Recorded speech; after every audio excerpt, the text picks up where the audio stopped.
Hello, everyone. It's Daniel with Website Candy. If you haven't already subscribed, make sure you do so. If you don't do it now, you'll get an opportunity to do it at the end of the video.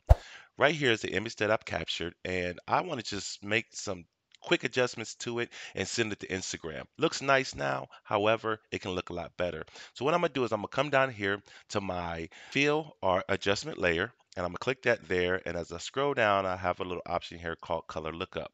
Under Color Lookup, when I click it, I got a filter right here on top, and if I turn the eye off and turn it back on, it looks like nothing happened. However, when I come over here to the very top button here, it says 3D LUD file.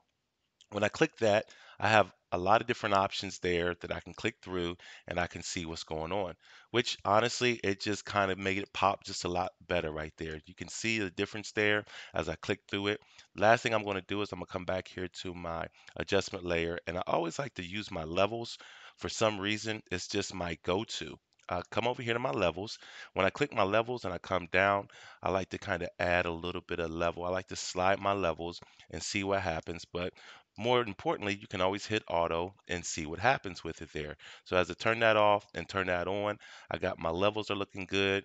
And if I turn that color lookup on and off, you can see what's happening there as far as the image. So the image looks a lot better to me. It looks kind of dark right there. And if I click on back on, it looks a lot sunnier, looks a lot better. So these are just quick filters that you can use in Photoshop, and you can also make sure that you come over here and you can get crazy with it.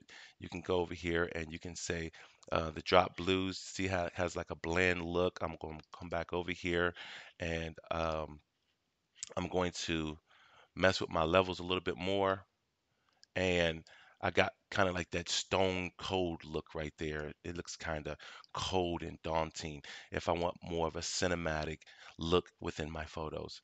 I hope you guys like what you're seeing here. Make sure you subscribe. And if you like the short videos, make sure you give it a thumbs up. Thanks for watching, and goodbye.